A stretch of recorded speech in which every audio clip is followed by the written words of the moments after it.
Power star Pawan Singh का 9 मई को नामांकन था और उस नामांकन में पहली बार इतना भीड़ देखा गया जिसे आप देखेंगे तो आप भी सोच में पड़ जाएंगे। वीडियो आपको स्क्रीन पर चलता हुआ दिखाई दे रहा होगा जिसमें आप देख रहे हैं कि पावर स्टार पवन सिंह के नामांकन में कितना लाखों करोड़ों की भीड़ हो गई है। मैं आपको बता दूं कि यह पहली बार बिहार में हुआ है कि किसी भी नेता के लिए नामांकन में यानी किसी भी नेता के नामांकन में जो है इतना भीड़ देखने को मिला हो। यह सिर्फ और सिर्फ पावर स्टार पवन सिंह के नामांकन में देखने को मिला। इससे पहले हमें बिल्कुल नहीं लगता कि किसी भी नेता के लिए इतना भीड़ इकट्ठा इससे पहले कभी बिहार में हुआ होगा। यह पहली बार पावर स्टार पवन सिंह काराकाट से लोकसभा के चुनाव लड़ रहे हैं और उनका 9 तारीख को जो है नामांकन था और भीड़ आप देख सकते हैं। वीडियो आपको स्क्रीन पर चलता हुआ दिखाई दे रहा है कि किस तरह से लाखों करोड़ों की संख्या में जो है यहाँ पे भीड़ इकट्ठा हो गई है।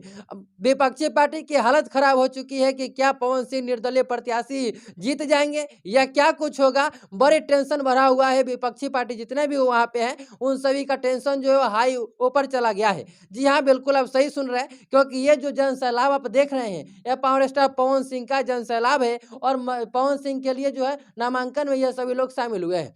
इसलिए ऐसा कहा जा रहा है, सूत्रों का अगर माने तो कहा जा रहा है कि पावर स्टार पवन सिंह का इस बार जीत पक्की है। लेकिन देखने वाली बात यह है कि क्या पवन सिंह को देखने के लिए इतना भीड़ है या पवन सिंह का जो भीड़ यहाँ पे आई है यह सभी पवन सिंह को समर्थन करेंगे, वोट करेंगे। ये तो फ्यूचर की बात है, क्या कुछ होगा। लेकिन फिलहाल में जो खबर निकल के आ रही सूत्रों के द्वारा यह कहा जा रहा है कि पावर स्टार पवन सिंह की जीत भारी मतों से होगी और पवन सिंह वहां से जीत जाएंगे, ऐसा कहा जा रहा है। लेकिन आप लोगों को क्या लगता है, ये भीड़ देख करके क्या लगता है कि पवन सिंह जीत पाएंगे या क्या कुछ होगा? अपनी राय प्रतिक्रिया जो है कमेंट बॉक्स में जरूर बताइएगा।